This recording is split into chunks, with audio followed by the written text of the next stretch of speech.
design lead on conversation design. We have a large conversation design team. Some work on the Google Assistant. There's also an IVR part of Google that does not use speech recognition, ironically.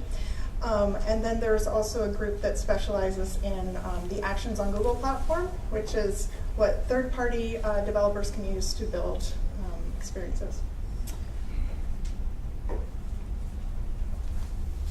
I had some very cool videos to show you, so that's why I care about the screen showing up.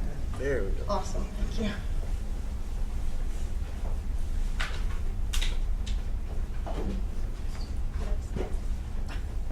It works.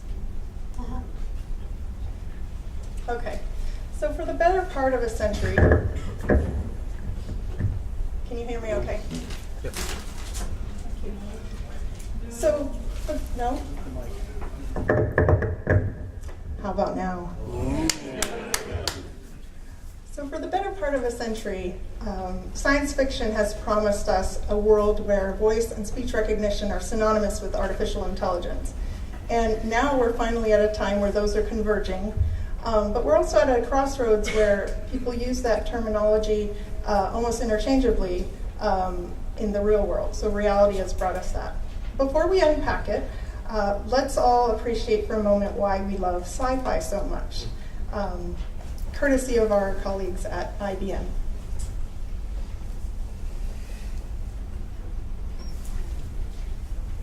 Sir Ridley Scott, legendary filmmaker. Watson, we finally meet. The portrayal of artificial intelligence in your films is often unflattering. What are your views? The universe of science fiction enables you to go into the world and anything goes. You're allowed to dream a little, and therefore you're allowed to invent beyond the realms of the present-day technology. We're right in the field. We're knee-deep in artificial intelligence, and it can tell you things that you wouldn't have known 50 years ago, 30 years ago, 20 years ago. And it's getting cleverer and cleverer by the second. So the strides forward are all extremely positive, are incredible.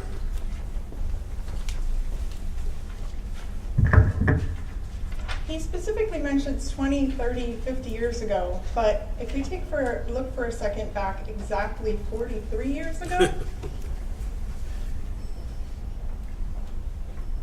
and look at how just a slightly famous author, Arthur C. Clarke, predicted the future. Well, my son Jonathan, who in the year 2001 will be the same age as I am now, maybe he will be better adjusted to this kind of world that you're trying to portray. The big difference when he grows up, in fact, if we want to wait for the year 2001, is that he will have in his own house, not a computer as big as this, but at least a console through which he can talk to his friendly local computer, get all the information he needs for his everyday life, his bank statements, his theater reservations, all the information you need in the course of living in a complex modern society. This will be in a compact form in his own house. He'll have a television screen like these here, and a keyboard, and he'll talk to the computer, get information from it, and he'll take it as much for granted as we take the telephone. I wonder what sort of a life would have been like in social terms. If our whole life is built around the computer, become a computer-dependent society and a computer-dependent individuals. In some ways, but they'll also enrich our society because it'll make it possible for us to live anywhere we like. Any businessman and executive could live almost anywhere on Earth and still do his business through a device like this. And this is a wonderful thing. It means we want to be stuck in cities, we better live out in the country or wherever we please, and still carry on complete interaction with human beings as well as with other computers. Goosebumps, right? It's almost prophetic. So it's a really, really exciting time for veterans of the speech industry. I, like many, have done my time in the IVR world, biding away until a moment like now comes along where I truly feel like, okay, I think all that effort paid off and now it's coming into its own. It's very exciting. We can all geek out over the sci-fi turning into reality. I, for one, don't have a lot of sci-fi cred. I grew up in a kind of a cult atmosphere where I wasn't allowed to watch television. So my, no judging, but my favorite Star Trek franchise is Voyager. And it's not just because we all know Jerry Ryan would play me in the movie version of my life. For me, sci-fi may have captured my imagination when I was young or when I was early in my career, but it was actually as a user in need of technology, both for speech recognition and speech synthesis, that I came to really believe in it and dedicate my life to making it better. So you see, about 17 years ago, I had some nerve damage in my wrist. I have a gunshot wound that severed my ulnar nerve, a couple holes in my arm, and so I have a hand tremor, hence why I have a hard time holding the mic.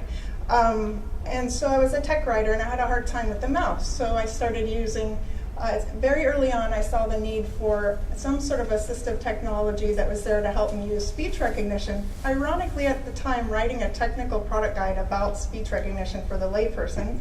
I was a tech writer, not a designer yet. But fast forward till 2 years, so that was 17 years ago, fast forward till 2 years ago, when I faced the chance of losing my own ability to talk. I had a very rare form of sublingual gland cancer, and it required the removal of the entire lower left floor of my mouth.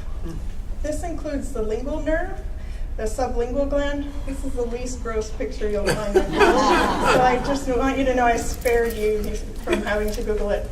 Don't consult Dr. Google when you're the sublingual gland and a few other very essential parts, it turns out, very critical to swallowing, chewing, moving peanut butter around your mouth, and pronouncing certain sounds, especially those needing a little extra tongue strength, like my employer's name. I'm fine, though. I didn't need any radiation. I just had that surgery, and now I'm missing that portion of the nerves, and it's slowly growing back. However, so with skilled surgeons, speech therapy, and acupuncture, I can still talk, thankfully. I bite my tongue almost every day, and I get tired, and I have to over-enunciate, and so I might sound like I'm slurring my words, but that's why. So that's me as a user. Now, as a designer, I face the very real existential crisis of, like I said, slogging away years in IVR, and came to dread that very innocent question, but casual cocktail party question: what do you do for a living? And so I know some of you can relate who are veterans in the industry, that it's either very hard to explain or you just dread people saying, oh, I hate those. No, I'm trying so hard to make them so much better. I really am. So admittedly, that sort of got me down after a while. Eventually, I ended up at Google, not even working on speech for a while. And I don't know if it's because I wanted to advance technology at a grander scale, the Google scale, or if I just wanted an easy answer to that question. I work at Google, full stop. Can't talk about it. Which is mostly true.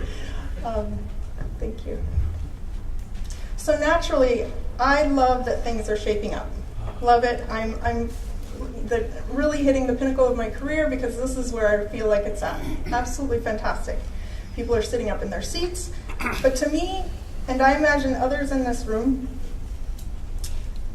and in this field, I feel a very real sense of responsibility at this juncture in time as a guardian or a steward of all the hard work we've done to this day, of protecting our chance to finally realize the potential for this technology and what our future holds for us. As excitement builds about what's next, as speech becomes ubiquitous, the quality of the voice user interface experience is already at great risk. This is because the complexity of the theory, the mechanics, and the nitty-gritty of what a successful dialogue is often underestimated. With the resurgence of interest in voice interfaces, we risk seeing a large-scale, repeated mistakes and unnecessary trial and error. So this concern does come from years of trying to make great experiences all within the confines and limitation of speech technology as it was maturing.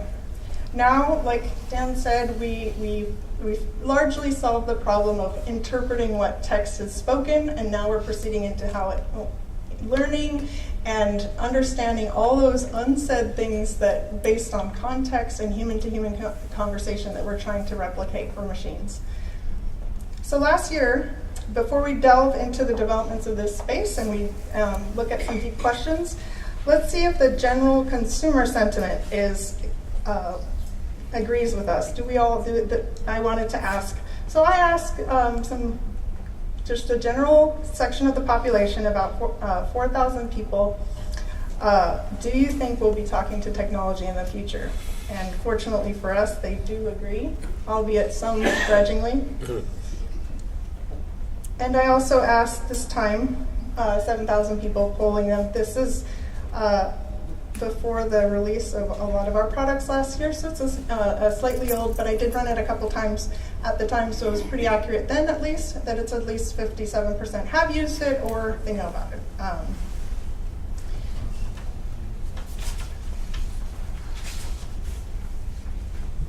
So the reason I caution this is because, and I talk a little bit about IVRs and slogging away, and is because there is an impression out there from users that this technology doesn't work.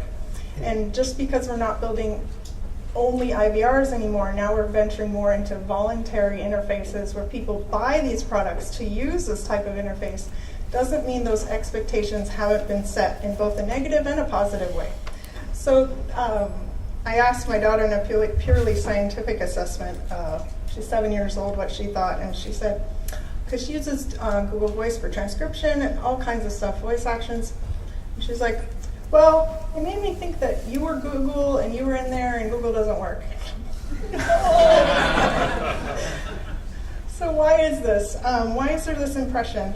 So for one thing, people have unspoken expectations about how language works, and they have preconceived notions. They're not comparing to sci-fi anymore, and they're not even comparing, like when someone looks at a GUI interface or a mobile app and it doesn't quite work right and it doesn't quite feel, so they know something's off, it's like, oh, it's too hard to find something. They can sort of pinpoint it, but when it's a voice interface, they don't always know exactly why it makes them react the way they do, but they do, and it's because unconsciously they're comparing themselves to humans. So we have a tall order to fill. I'm going to skip this one. Short on time, you can see this video online. It's called the Behind the Mic, and it tells a little bit about why this is a challenge. But basically, we all kind of know it's because humans communicate. It's taken hundreds of thousands of millennia. That's already means thousands of years for us to develop spoken language to what it is today. And we've only had virtual assistants for about 7 years, so we cut ourselves a little bit of slack. So what happens when it doesn't work? It takes a lot of things working together just to capture the input and return a result. There's a lot happening. It takes the voice signal processing, the language parsing, the audio data transmission across the network, the software being activated. There's a lot going on. And at any moment in time, so many potential things could be going wrong, and the dialogue has to somehow make up for that usually. So there are many angles we can come at from solving this problem. My particular angle and my passion in life is about making that interface so there's great scientists who are developing the technology in that black box that's understanding and processing everything, and then there's designers like us who are trying to make that interface in between that black box and the user, who we should not expect to change or teach them how to use something that they know how to use since they were babies, and make that interface better. I also asked, polled some of the people who I asked, how do you expect us to, how they're using the technology, and their reactions are generally negatively visceral. About 47% are extremely negative, and 39% are liars.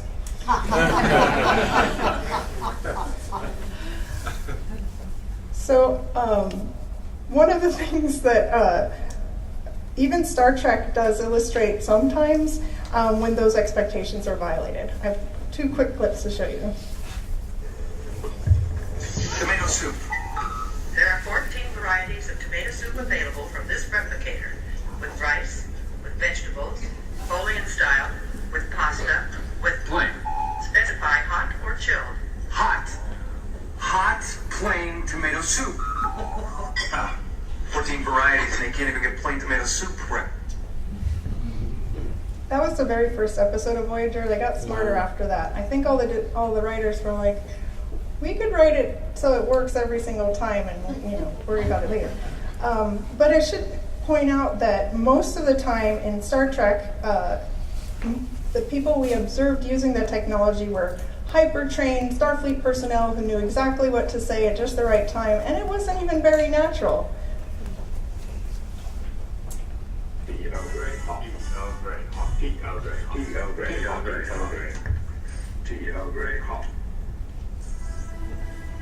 Can you order tea, sir? Now that should not have happened. And so we didn't often get to see what happens when someone, like a real user, is using it. In this case, Scotty, but he's went back in time, so it doesn't. He said that in those cases, once in a while, you got to see it actually mimicking reality.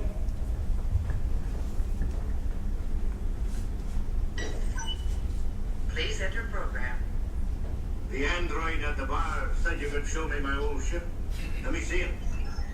Insufficient data. Please specify parameters. The Enterprise. Show me the bridge of the Enterprise, you chattering piecer. There have been 5 Federation ships with that name. Please specify by registry number. NCC 1701. No bloody A, B, C, or D. Program complete. Enter when ready.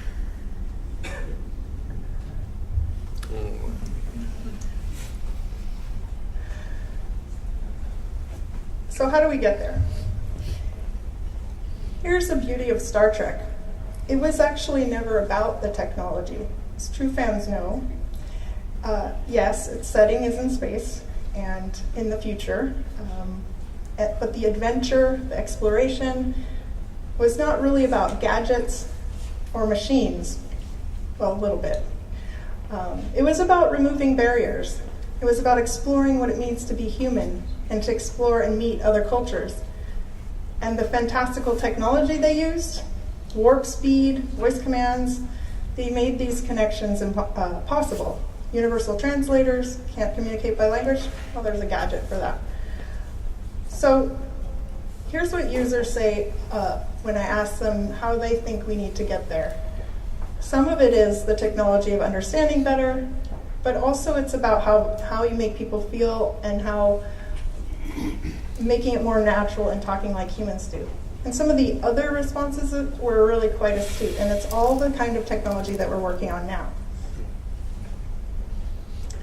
So, welcome to all of you to what promises to be an exciting and lively discussion tonight. We're here to talk about opportunities. For some of you, that interest might be in innovation, and from some of you, maybe you are just geeking out on the sci-fi factor. Still, we're here specifically to talk about how speech technology innovation is an opportunity for entrepreneurship. Let's face it, that's fancy talk for how does one cash in on this while it's hot.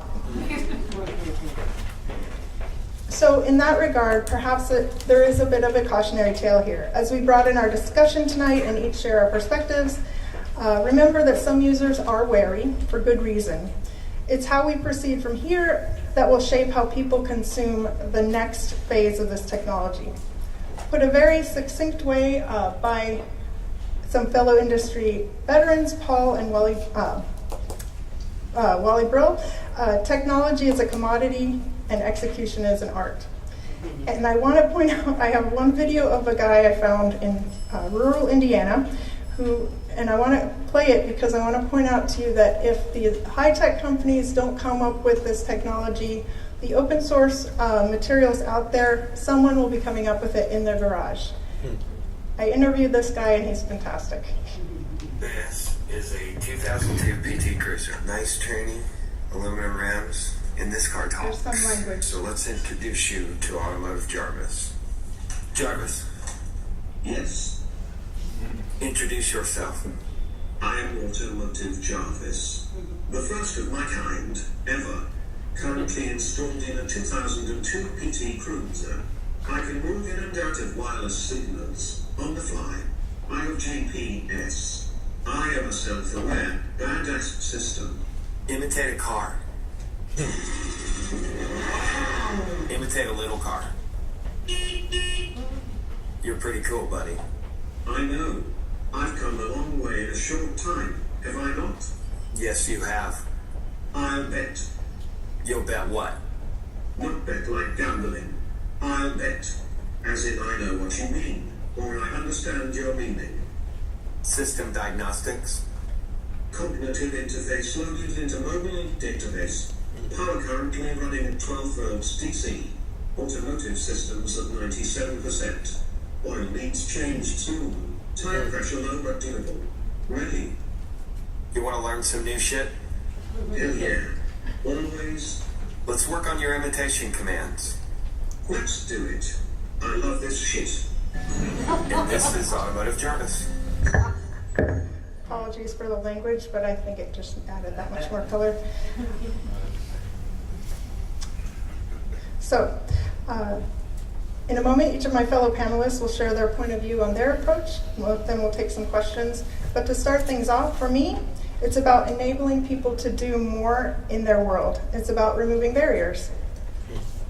Just like in Star Trek, we could create technology to do this. That's what it means to be accessible. There's often an oversimplification of what accessible means, that it's just accommodating people with disabilities. That's actually true of 20% of people that have some sort of disability, and some say that is underestimated. So put in human terms, if you take 100 people and you just put them in a nice, clean statistic of 20%, you don't look at it the same way. But when you look at, that's actually 1 in 5 people, and being accessible and removing barriers from people's lives isn't something that's somehow a concession to the disabled. It's making it so all of us can connect. Because while we know that 1 out of 5 people have some sort of disability, we know that 5 out of 5 people want to communicate, to play, to share, to find information, and to enjoy the benefits of all our newest technological advances. Or just heck, hold their baby while they're crying, and or cooking with stuff on your hands. Everyone has a need for it. So let's step back for a minute from looking at the way people are using this technology now, and recognize that it goes beyond whether it's involuntary or voluntary, and it's even beyond being accessible. It's way beyond that. Like Star Trek taught us, when you remove all barriers for everyone, authentic connections can happen. Finally, all of that said, my point of view from where the innovation opportunities are to make money or not is that lots of opportunities are in this industry beyond what the experiences we create for end users. So remember that making money from a gold rush doesn't just mean finding gold.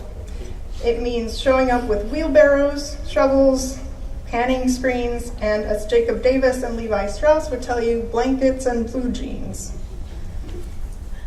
So I leave you with one last sci-fi clip from my idol who wrote the book, Carl Sagan, a scientist who wrote great sci-fi. In my daily work as a designer in this field, with big ideas and real-life applications I'm dying to put to use, there aren't enough tools right now for me to do that in a creative way. I can't develop right now how I think. In fact, this one particular clip that cut together for educational and illustration purposes only, it really sums up how I feel about the potential in this area. For me as a designer, and forgive it is a 20-year-old movie, so, but forgive the spoiler.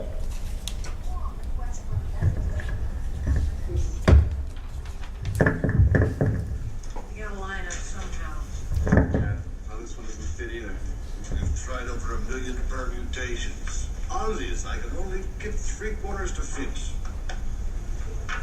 understand the significance. You found the primer. Thanks.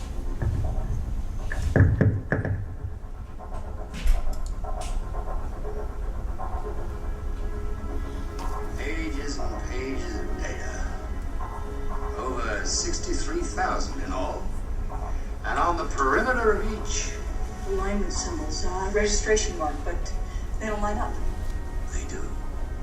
If you think like a vegan. An alien intelligence is going to be more advanced, and that means efficiency functioning on multiple levels and in multiple dimensions. Yes, of course. Where's the primer? You'll see. Every three-dimensional page contains. It gives me goosebumps every single time. So vegan means movie designer in that case.